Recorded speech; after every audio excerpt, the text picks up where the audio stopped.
უკრაინა და ახლო აღმოსავლეთი, უკრაინა და ირანი, ჩემი აზრით ეს არის ერთი ჯაჭვის ორი რგოლი. ცხადია, ჩვენთვის ძალიან საინტერესოა რა ხდება უკრაინაში, მოცემულ ეტაპზე რა ხდება, მთელი ამ 4 წლის განმავლობაში რა ხდებოდა, პრინციპში ახლა ვიცით, ნამდვილად ვიცით, მაგრამ აი რა ხდება ახლა და რა მოხდება მომავალში მაღალი ალბათობით, ამასთან დაკავშირებით ცალკეული ცოდნე პირების მოსაზრებები ჩვენთვის ჩემი აზრით მნიშვნელოვანია, მაგრამ აგრეთვე მნიშვნელოვანია რა ხდება ახლო აღმოსავლეთში, კერძოდ კი ირანში, სადაც ეგრა მაგის პასუხია და 28 თებერვალს ლიკვიდირებულ ალი ხამენეის დაკრძალავენ მალე 9 ივლისს, აი რამდენი ხანი არ დაუკრძალავთ და ამ დაკრძალვაზე ჩადის საქართველოს პრეზიდენტად რომ მუშაობს ის კაცი მიხეილ ყაველაშვილი.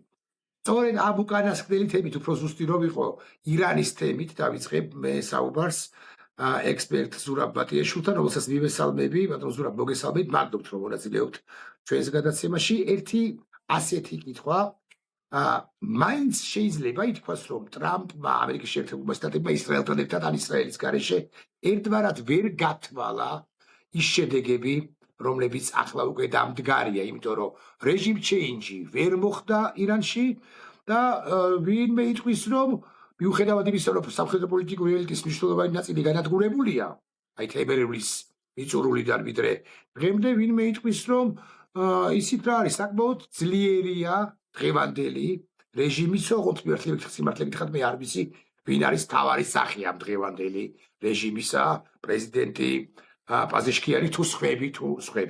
აი რო ვერ მოხდა ზუსტი გათვლა, ყოველ შემთხვევაში რეჟიმ ჩეინჯი ნამდვილად არ მოხდა. თქვენი მოსაზრება. მოგესალმებით, ვიესალმებით თქვენს მაყურებელს და მსმენელს. მადლობა მოწვევისთვის. როგორც აღმოსავლეთცოდნე დიდი ხანი ვაკვირდები ახლო აღმოსავლეთში მიმდინარე მოვლენებს და განსაკუთრებით ირანის გარშემო, იმიტომ რომ მთავარი თემა ახლა ირანი იყო ბოლო წლების განმავლობაში შეიძლება ვთქვათ და ირანთან დაკავშირებული საკითხები, ხო? რაც ახლა შეიძლება ამ ეტაპზე ითქვას არის ის, რომ ჯერ არაფერი დასრულებული არ არის. ჩვენ ნახეთ შარშან ამ დროსაც რამდენიმე დღიანი ომი ისრაელსა და ირანს შორის და ახლა ვნახეთ მეორე ომი, ან ზოგი ამას ომის გაგრძელებას ეძახის, იმ პირველი ომის გაგრძელებას.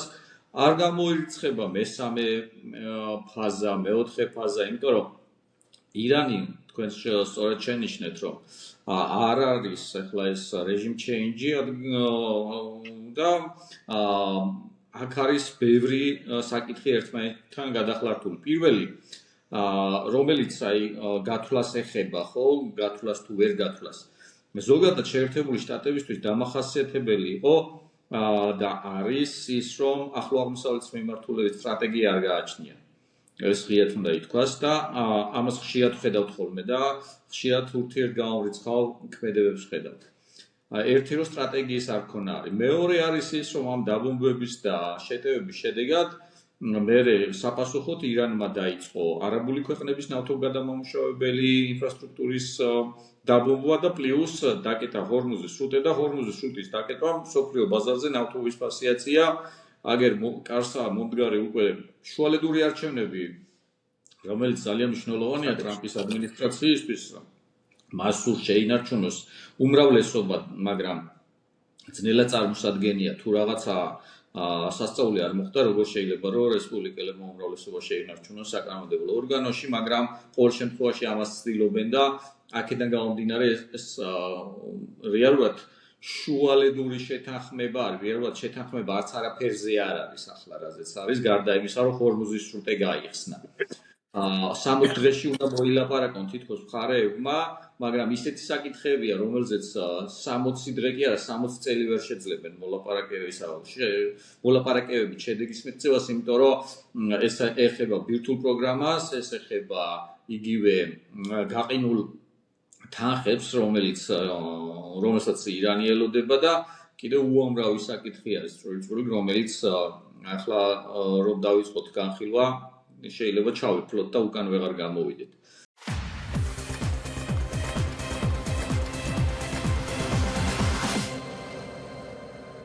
გადაცემის პარტნიორია Coca-Cola. მე მაინც მგონია, რომ ჯერ ყველაფერი დასრულებული არ არის. ჩვენ კიდევ ვნახავთ განვითარებებს ახლო აღმოსავლეთში. ახლო აღმოსავლეთი არის ის მხარე, სადაც 2+2 ყველა ციფრი შეიძლება მიიღოთ გარდა 4-ისა. არ გამოირიცხება ისიც, რომ ისრაელმა ცალკე დამოუკიდებლადაც მიიღოს გადაწყვეტილება და ასე ვთქვათ, მესამე სერია ირანთან იყოს მხოლოდ ისრაელის მონაწილეობით, ამის პოტენციალი გააჩნია ისრაელს. და აქ ჩვენ ხედავთ ტრამპის ადმინისტრაციისგან საკმაოდ ძლიერ ზეწოლას ისრაელის ხელისუფლებაზე, თუმცა ეს ზეწოლა შეიძლება ისეთ ძლიერი ვეღარ იყოს უკვე ნოემბრიდან, როდესაც ვინ წარმოიდგო? გეთახმებით, ვინ წარმოიდგენდა, მე არ ვიდა ამას შავი კატა დავარქვათ, მაინც, მაგრამ ვინ წარმოიდგენდა, რომ პოზიციებს შორის ერთგვარი განსხვავება იქნებოდა შეერთებულ შტატებსა და ისრაელს შორის უკვე ახლა აქ ლიბანის თემაც არის ბევრი ქვესაკითხია, ასე ვთქვათ, რომელზეც ყურადღების გამახვილება ღირს და მე აბსოლუტურად გეთახმებით იმაშიც, რომ ისრაელი თვითკმარი სახელმწიფოა და სულაც არ ელოდება მაინც რაღაც ნებართვას შეერთებული შტატებისაგან, რომ მან დაიწყოს განაგრძოს ეს ოპერაცია ირანის წინააღმდეგ. თუმცა აქ სხვა ფაქტორებიც შემოდის. აქ შემოდის ასე მაგალითად თითქოს არ ვახსენებთ ხოლმე, მაგრამ ვინ-ვინდა თქვენ საუკეთესოდ იცით ეს ამბავი, იქ შემოდის თურქეთ-ისრაელის ურთიერთობები და ისეთი თქვენი თქმის არ იყოს ისეთი რთული რეგიონია, რომ მართლა 4-ის გარდა ყველა სხვა ციფრს მიიღებ, 2-ს თუ მიუმატებ 2-ს და ისეთი აჯაფსანდალია, მეთქი ამას თუ ვიტყვი, ეს არ იქნება გასაკვირი. ამავდროულად ჩვენთვის ხადია ძალიან მნიშვნელოვანი, იმიტომ რომ ფართო გაგებით ჩვენ ამ რეგიონში ვართ, მაგრამ კიდევ უფრო ფართო გაგებით, კიდე სხვა რეგიონშიც ვართ, ანუ რამდენიმე რეგიონს ვეკუთვნით მეთქი, აი ხანდახან რას ვამბობთ და ხან რას ვამბობთ. ერთი მნიშვნელოვანი რაც არის ჩვენთვის, ეს არის ჩვენგან ჩრდილოეთით მიმდინარე პროცესები. 3 წლის წინ ბატონ ზურაბ პირობითად თუ მე და თქვენ შევხვდებოდით თუ ონლაინ სტუდიაში და თუ ჩემს გადაცემა კონტექსტში ფორმულაზე, მე ამ კითხვას არ დავსვავდი ან არა.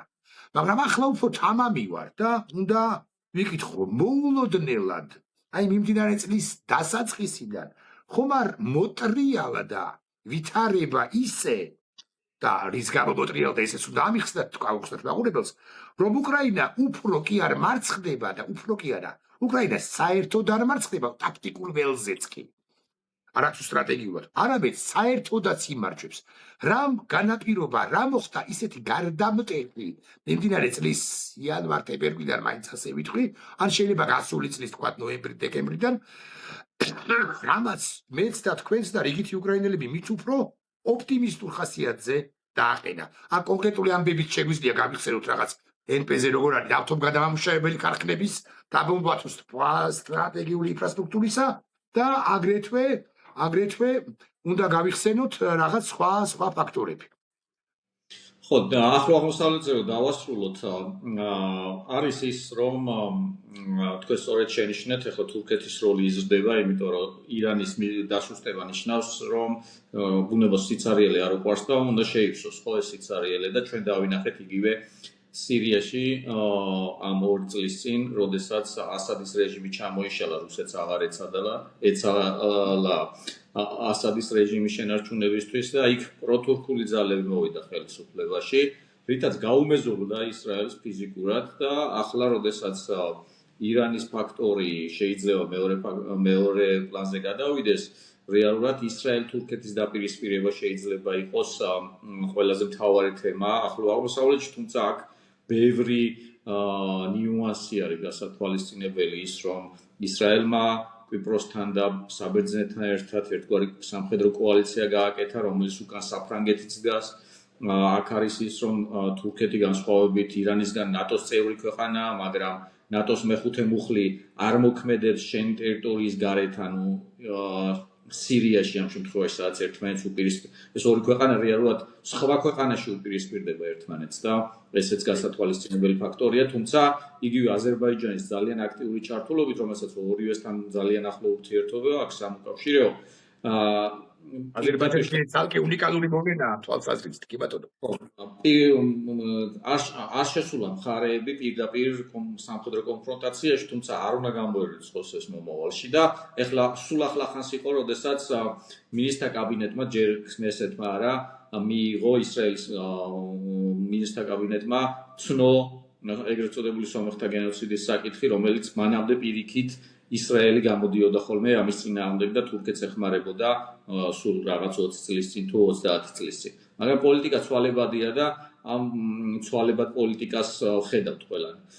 რაც შეეხება საერთო კონტექსტს, კი მე ვეთანხმები იმ მიმოხილველებს, რომლებიც ამბობენ, რომ ეს მსოფლიო ომია, უბრალოდ სხვადასხვა ფრონტის ხაზები არის ფრონტის ხაზი ახლო აღმოსავლეთში, არის ფრონტის ხაზი ევროპაში, როგორც ეს იყო პირველ მსოფლიო ომის დროს, მეორე მსოფლიო ომის დროს, უბრალოდ ჩვენ შეიძლება ახლა ვერ აღვიქოთ ამ სიმძაფრეს, ამ ყველაფრისა, ისევე როგორც პირველი მსოფლიო ომის დროს, ან მეორე მსოფლიო ომის მიმდინარეობისას იმ ომებს არ ერქვათ არც პირველი მსოფლიო ომი, არც მეორე მსოფლიო ომი.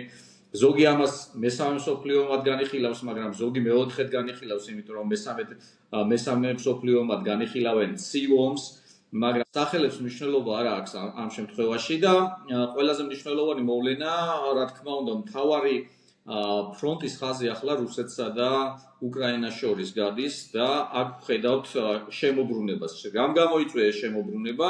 ამაზე მარტივი პასუხი არის ის, რომ ზოგადად ის ქვეყნები, ის ცივილიზაციები, სადაც ადამიანის უფლებები არის პატივცემული, სადაც წახალისებულია ინდივიდუალიზმი, სადაც არის დემოკრატია, თავისუფლება, ისინი უფრო ღია არიან იმისთვის, რათა ახალი გამოგონებები იყოს მათ შორის სამხედრო სფეროში და აი ნახეთ ეს, ხო, ეხლა რო დააპირისპირო ერთმანეთს ჩრდილოეთ და სამხრეთ კორეა, რომელს აქვს ტექნიკური უპირატესობა, ისევე როგორც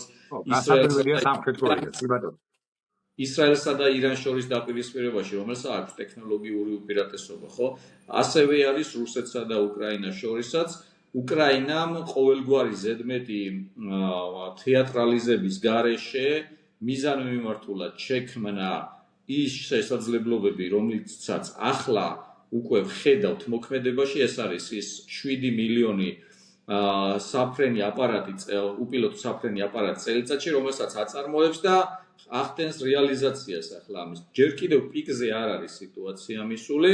პრეზიდენტმა ზელენსკიმ ძალიან სწორედ გამოაცხადა ეს 40 დღიანი ვადა რომ ისცა, სხვათა შორის ეს 40 დღიანი ვადაც საკმაოდ საკრალური არის, 40 დღეს მოგეხსენებათ რასთან აქვს კავშირი, ხო?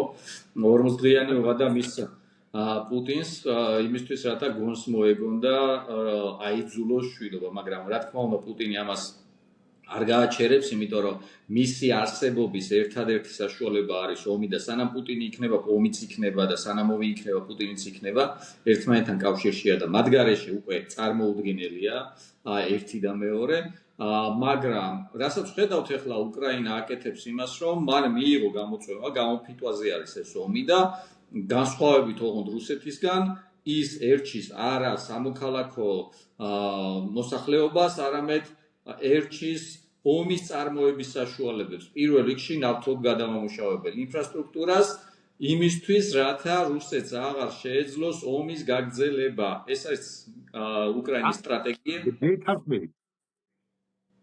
გესახმები დამოუკიდებლად იმისა, სხვათა შორის. იგი ბრძანეთ თუ გლებათ ორ სიტყვას ვიტყვი უბრალოდ თქვენის ნებართვით.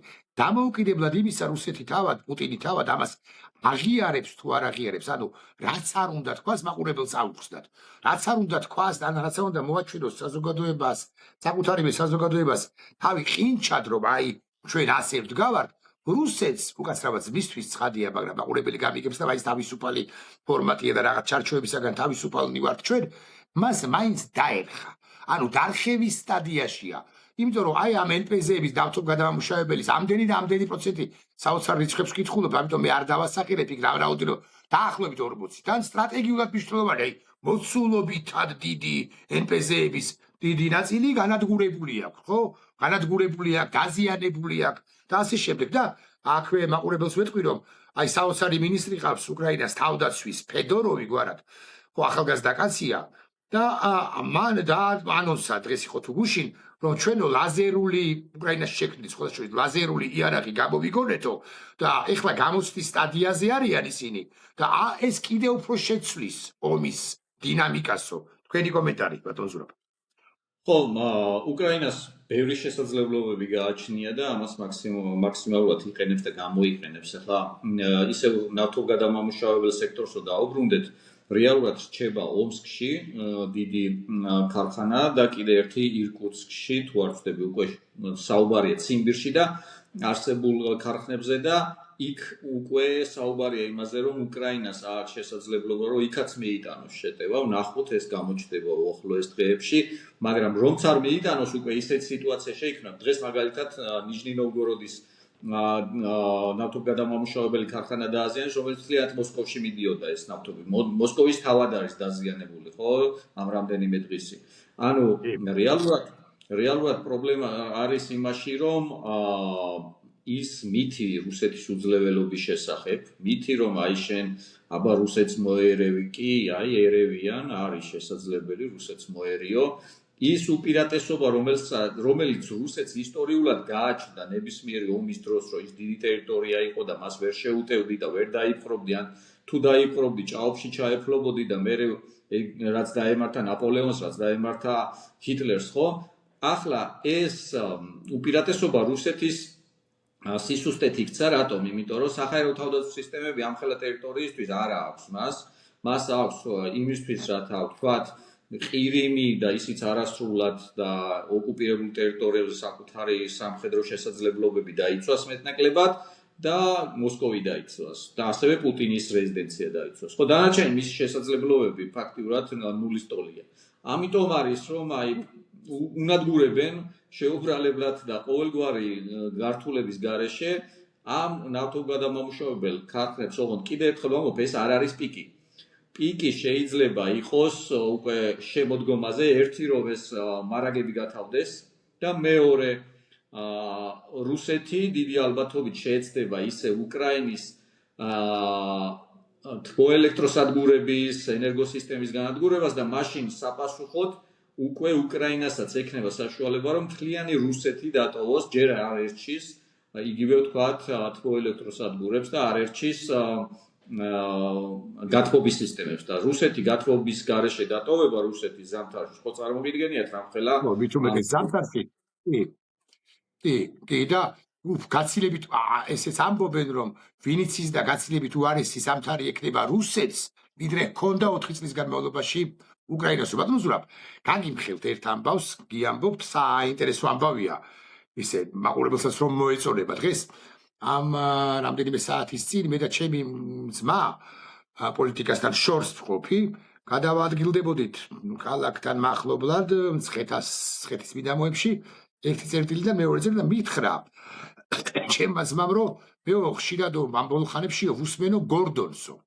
აი უკრაინელი ჟურნალისტი იყო და გორდონსო როცა კითხავ რა მნიშვნელობა აქვს, ვინ კითხა, პრინციპში სულ და იგი რამეს იმეორებ ჩემი აზრის გორდონი, მაგრამ არ აქვს ხამას პრინციპული მნიშვნელობა, რო კითხესო რომ ბირთვულ იარაღს გამოიყენებს თუ არა რუსეთი უკრაინის წინააღმდეგ ან ტაქტიკურს ან სტრატეგიულს. გორდონმა გვარიერად იცინაო ამასეო. მერე მეთქი ჩავეკითხე ჩემს ძმას, არაჩვეული მხატვარია და მერეო იცინაო მომინდაო რომ განსხვავებული აზრიც მომესმინაო ამასთან დაკავშირებითო და საქართველოს ხელისუფლებას ჩამოუყვანიაო ესეთი კაცი ჯეფრი საქსი.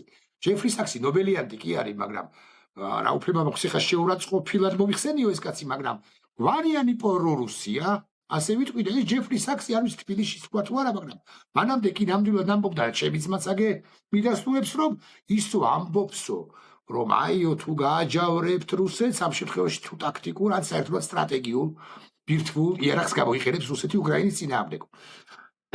მე აქ დავიწყე ჩემი რაღაც ლექსიის ჩატარება ჩემი ძმისათვის. უხსენე კარაგანოვი, რომელიც პუტინს ურჩევს, რომ ბირთვული იარაღის გამოყენების უფლება პუტინმა მისცეს გენერალიტეტს და ეს კარაგანოვი საერთოდაც იმუქრება, რომ რის უკრაინა, რა უკრაინა, შუაგულ ევროპას დავარტყათ ამ სტრატეგიული მაინც ბირთვული იარაღითო, ამგვარ რამეს ამბობს. თქვენი პროგნოზი ალბათ უბადური სიტყვაა, მაგრამ აი თქვენი ფიქრით, თქვენი ანალიზით, რუსეთი წავა კი ამაზე? თემა რთული არის, რატომ? ბევრი განზომილება აქვს. ერთი რომ სხვა ბირთვული ქვეყნები, პირველ რიგში ჩინეთი, ინდოეთი არიან ამის სასტიკი წინააღმდეგი და რატომ? იმიტომ რომ ვირტუალურ იარაღი არის შეკავების იარაღი და არა ბრძოლის იარაღი, საბრძოლო იარაღი. თუ ეს საბრძოლო იარაღად იქნება გამოყენებული, ანუ პრეცედენტი თუ შეიქმნა, მაშინ უკვე ყველა შეეცდება შექმნას, მათ შორის იაპონია, ჩინეთთან დასაპირისპირებლად, სამხრეთ კორეა, გერმანია, საუდის არაბეთი და ასე შემდეგ. ანუ თურქეთი, ყველა შეეცდება კონდეს ეს იარაღი, როგორც გარანტია, იმიტომ რომ თუ ყველა ასე თავის შეხედულების ამებს სადაც უნდა იქ გამოიყენოს, მაშინ თავდაცვის ერთ-ერთი საშუალება შენც იგივე კონდეს და იგივე დარტყმა მიაყენო. ანუ ეს სრული სიგიჟეა და ჩემი აზრით ჩინეთი არის პირველი ქვეყანა, რომელიც ამას ეწინააღმდეგება და რუსეთს ხელფეხს უკრავს ერთი. მეორე, პუტინმა ძალიან კარგად იცის, რომ ვირტუალური იარაღის გამოყენების შემთხვევაში ის ხდება პირდაპირ სამიზნე და მასზე ნადირობა იქნება გამოცხადებული და ახლა პუტინი ყველამ ვიცით, რომ არ არის გმირთა გმირი, რომელიც იდეების შეწირება და მზად იქნება, რომ იდეებს შეეწიროს და ასევე არ გამორიცხოთ ყოველ შემთხვევაში მე ახლა რაღაც კონკრეტული ინფორმაცია არ მაქვს, მაგრამ არ გამორიცხოთ ის, რომ უკრაინას კონდეს თუ ვირტუალური იარაღი არა ეს ბინძური ბომბი მაინც, რომლითაც საპასუხო დარტყმას მიაყენებს მოსკოვს იმ შემთხვევაში, თუ კიევზე იქნება ასეთი დარტყმა მიყენებული. ამიტომ რასაკვირველია და მე უკვე სულ სხვა ეს დღევანდელი პროცესები როგორიც არის გასაგებია, მაგრამ სულ სხვაგვარი პროცესებიც არ იმართება მსოფლიოში. ერთი წამით თქვენი ვირტუალური იარაღის გამოყენება არ ნიშნავს იმას, რომ შენ ომში გაიმარჯვებ, ესეც უნდა აღინიშნოს. ის რომ ხიროსიმაში და ნაგასაკში იყო გამოყენებული, ის იყო ომის დამთავრებისკენ მიმავალ პერიოდში გამოყენებული, იაპონია რო დანებებულიყო. ამ შემთხვევაში არავითარი სამხედრო დანიშნულება არ ექნება ამას და არავითარი უკრაინის კაპიტულაცია არ მოხდება, პირიქით უკრაინა უფრო მეტად შეიძენს ბრძოლის ჟინს, რომ ეს საშინელება, ეს საზღვრობა რუსეთის სახით დაასრულოს. კიდევ ალბათ ერთი ფაქტორიც არის ვირტუალური იარაღის გამოყენება დამატებით გააჯავრებს, გააღიზიანებს ალბათ არ არის ჯეროვანი ზმა, გააჯავრებს ქვეყანას და იმ ქვეყნის ხელისუფლებას, რომელსაც ექსპერტების ნაწილი მე არა ვარ მათ შორის, გულახდილად გეტყვით, ცოტა ამბივალენტობას ედავება. მე გულისხმობ შეერთებულ შტატებს, ხო? ეს უკვე ის წითელი ხაზი იქნება იმ შემთხვევაშიც კი თუ ტრამპი ახლა არის ბჭყალებში ასაკურია პროპუტინისტი, რაც არ არის, აქვე ვიტყვი, მაგრამ მაინც, მაგრამ ვიღაცას ხო მიაჩნია, ხო, ასე, ხო? აი ეს ბჭყალებში პროპუტინისტი ტრამპი ანკორიჯში რო ბასპინძლობდა, ანკორიჯში კი არა, უხეშად ლაპარაკობ, პეტერბურგში გაივლის მარჩით მეთქი, უტრიებ ცხადია, მაგრამ აი ესე თუ ავხსნით მაყურებლის ნაწილს. თქვენის ნებართვით ერთი წამით მე დაუბრუნდები ახლო აღმოსავლეთს და კონკრეტულად ირანს. იტყვა ასე უნდა ჩამოვაყალიბო თუ არ მიწყებთ. მე ვარ სომეხი ოპოზიციონერი ან ჟურნალისტი. მე ვარ აზერბაიჯანელი ჟურნალისტი ან სომეხი ან აზერბაიჯანელი ოპოზიციონერი ან ჟურნალისტი. ან თურქი მაგალითად. აი სამი ქვეყანა ავიღე. თუ ფაშინიანისთვის, ალიევისთვის და ერდოღანისთვის და განსაკუთრებით პირველი ორისთვის შეიძლება ირანში ჩასვლა და დასწრება იმ ცერემონიაზე ღონისძიებაზე, რომელიც ალი ხამინეის დაკრძალვას უკავშირდება ეხება. რატომ არ შეიძლება ეს პრეზიდენტი უნდა დავარქვა ყაველაშვილისთვის უნდა ამიხსნათ, თუ არ შეიძლება საერთოდ? ხო, ერთი რომ ყაველაშვილი თვითგამოცხადებულია და ლეგიტიმაცია არ აქვს ერთი. მეორე ის რომ პირდაპირ ესაზღვრება სომხეთი, აზერბაიჯანი, თურქეთი უშუალოდ ესაზღვრება და საქართველოს არ აქვს საერთო საზღვარი ირანთან. და ამავე დროს ერთი ძალიან მნიშვნელოვანი ღონისძიება იმართება ამ დღეებში, რომელსაც ნატოს სამიტი ქვია ანკარაში და სადაც საქართველო არ არის წარმოდგენილი, მაგრამ წარმოდგენილი იქნება ირანში. ეს არის, ანუ ის კი არ არის, ახლა შეიძლება ვიღაცამ თქვას, რომ აი ირანში მე რა რომ ირანში ჩავიდეს. ირანში რო ჩადიხარ და ანკარაში ნატოს სამიტზე ახალწეული, არ ჩადიხარ კი არა, არ გიშვებენ, იმიტომ რომ არ ხარ შენ ხო, არ ხარ შენ ღირსი, რომ რაღაცა ესეთ მნიშვნელოვან ღონისძიებაზე დაესწრო. მაშინ, როდესაც საერთოდ სხვა რეგიონებიდან არიან, ავსტრალია იქნება იქ წარმოდგენილი, მალაიზია, ინდონეზია და ეს ქვეყნები იქნებიან წარმოდგენილი ნატო სამიტზე ანკარაში. ასე რომ აი ეს ნიუანსები არის აქ გასათვალისწინებელი. და კიდევ ალბათ ერთი ნიუანსია, ბატონო ზურაბ, რომელსაც თქვენ აღნიშნავდით, დარწმუნებული ვარ. 9-შია დაკრძალვა აიათოლასი. 4-ში დღეს 2 გვაქვს ჩვენ და ამ თემაზეც ვილაპარაკებ, აი ბოლოს წინა კითხვა ამასაც შეეხება. 4-ში არის ამერიკის შეერთებული შტატების დამოუკიდებლობის დღე. მთელი მსოფლიოდან გას გაუგზავნიან შეერთებული შტატების პრეზიდენტს და ადმინისტრაციას 250 წლის თავია, 10 წლის თავია დამოუკიდებლობიდან, ანუ ერთგვარად მრგვალი თარიღია და ვინც ის და ბევრი თუმთლად პირველი პირი არა, რაღაც მნიშვნელოვანი სტუმრები ეყოლება ვაშინგტონს და არა მხოლოდ ვაშინგტონს ამ დღეს.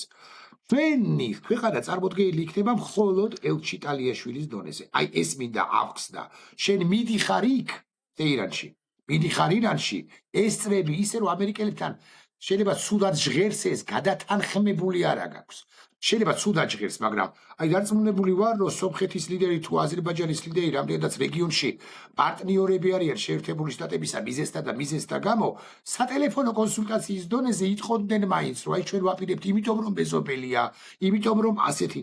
აქ შენ აი ესე თქვენ ეს ნებართვით ვიტყვი უპრაგონოდ დადიხარ, ანუ გათვლილი არც გაქვს, რატომ მიდიხარ, რატო არ მიდიხარ, აი ესე. უბრალოდ მოგეპრიანა და წახვედი და იქაც არ იქნება შენი ვაშინგტონში შენი დელეგაცია წარმოდგენილი, აღარ ვლაპარაკობ ანკარის საიტზე, ჩვენ სამიტზე. ჩვენ გუშინ მე და თქვენ პირველში ვიყავით ორივენი შეერთებული შტატების საელჩოში. იქ ნახეთ კიდეც ერთმანეთი, მაყურებელს ვეთქვი, რომ 3 დღით ადრე ვიდრე ოფიციალურ ღონისძიებამდე შეერთებული შტატების საელჩომ გამართვა დიდი მიღება, იყვნენ პოლიტიკოსები, ექსპერტები, ჟურნალისტები, სხვა ცნობილი პირები, მათ შორის ხელისუფლების წარმომადგენლები. იქ ამ ღონისძიებაზე ისევ და ისევ ნაკლები რიქით, მაგრამ გამოვიდა ირაკლი კობახიძე, პრემიერად წოდებული, რომელმაც თქვა, რომ ჩვენო მზად ვართ ურთიერთობის გადასატვირთად. პრინციპში ამას იმეორებს გამოსვლამდე. რატომ ვერ გადაითვირთება ურთიერთობები საქართველოსა და შეერთებულ შტატებს შორის, მანამ სანამ და აქ მრავალწილდილი უნდა დავსვა.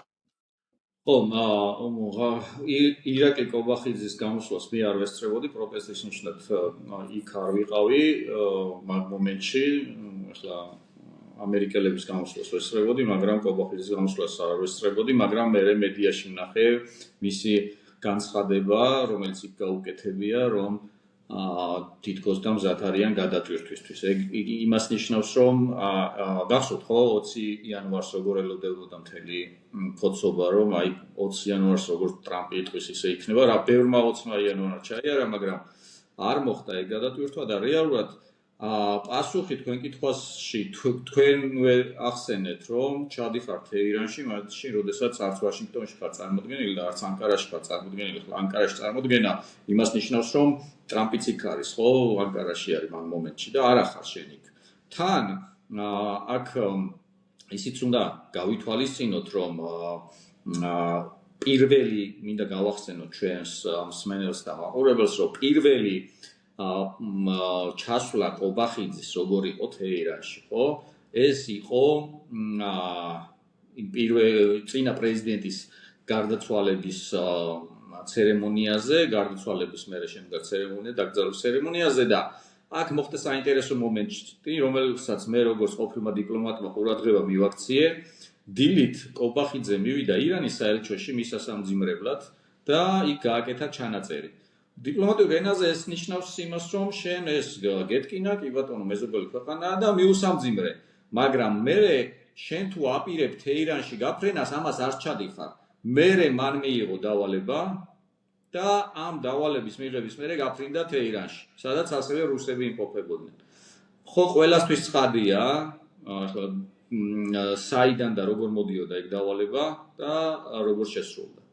ანუ ეს ამერიკელებმა შესანიშნავად იციან, ვის და ამერიკელებმა იციან ეს დიპლომატიურ ნიუანსები და სახელმწიფოებრიობის დიდი ტრადიციები გააჩნიათ და იციან, რომ როდესაც დილით მიუსამძიმრებ მიდიხარ საელჩოში, მე შენ აღარ მიფრინავ იქ იმ ქვეყანაში.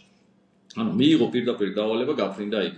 და ამაში არის პასუხი სწორედ და იქ გაასყიდოდნენ, ხო, ყველას გვახსოვს. სიკვდილი ამერიკას, სიკვდილი ისრაელს, ხო? და იქვე იმავე ღამეს მოხდა ერთ-ერთი იქ დამსწრეთთაგანის ლიკვიდაცია. ხედველობაში მაქვს ჰამასის ლიდერი, ხო და ჰეზბოლაც იქ იყო, ყველა იქ იყო წარმოდგენილი, მოკლედ და აი ეს ყველაფერი ნიუანსებია თითქოს ერთი შეხედვით, მაგრამ ეს ძალიან კარგად იციან ახლა მთელი საქართველოში ანტიდასავლური პროპაგანდის ის არის, რომ Deep State-ს ებრძვიან და Deep State-ში იგულისხმება შეერთებული შტატები, ხო?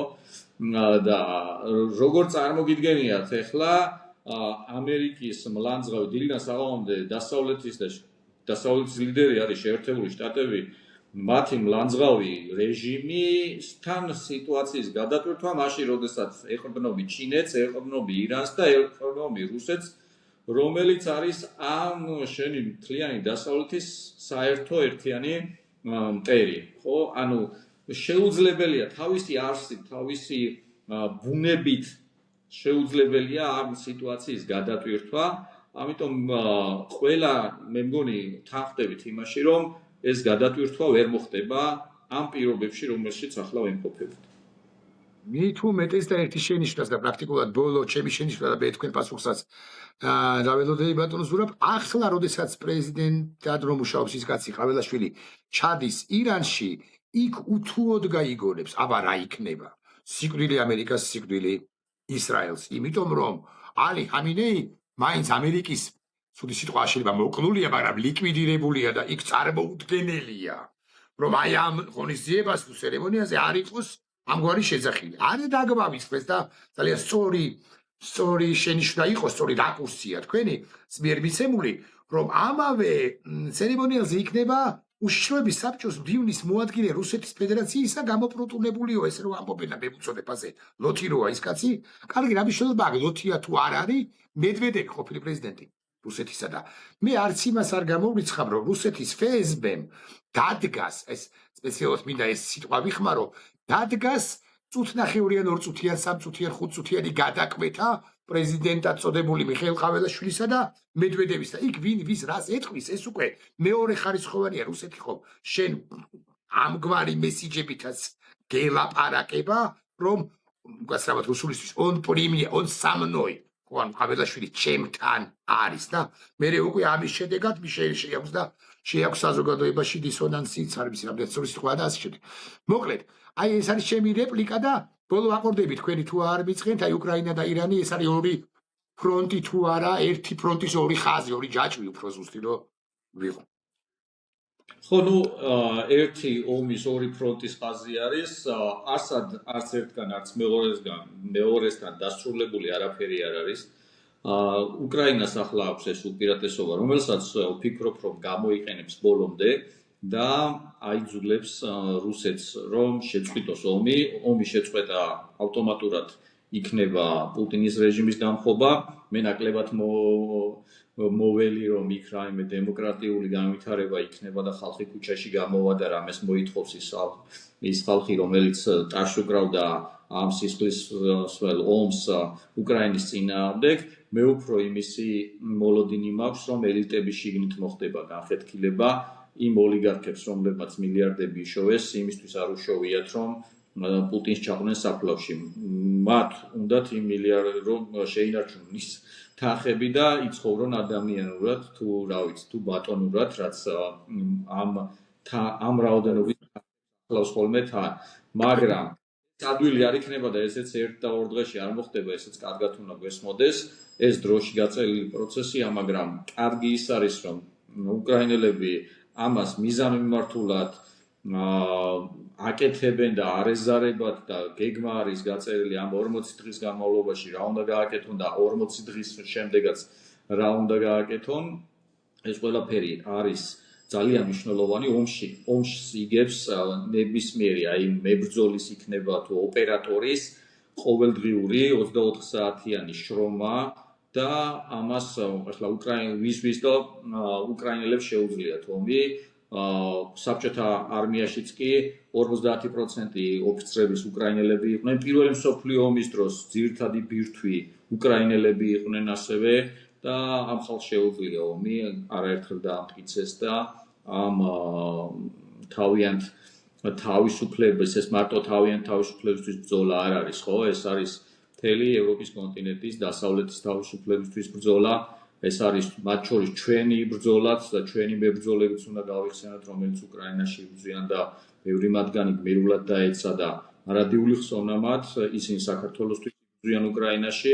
ეს არის ის ბრძოლა, რომელიც აუცილებლად დამთავრდება უკრაინის გამარჯვებით და აუცილებლად დამთავრდება თავისუფალი სამყაროს გამარჯვებით. სხვა გამოსავალი არ არის, სხვა რამესაც არ გვასწავლის სოფლიო ისტორია გვასწავლის იმას, რომ საბოლოო ჯამში სიკეთე ბოროტებაზე იმარჯვებს ხოლმე. უღბესი მადლობა, ზურაბ ბატიაშვილი იყო ჩემი სტუმარი, წარმატებას და გამარჯვებას გისურვებთ, ბატონ ზურაბ. მადლობა, რომ მონაწილეობდით ჩემს გადაცემაში. ნახვამდის. მადლობა.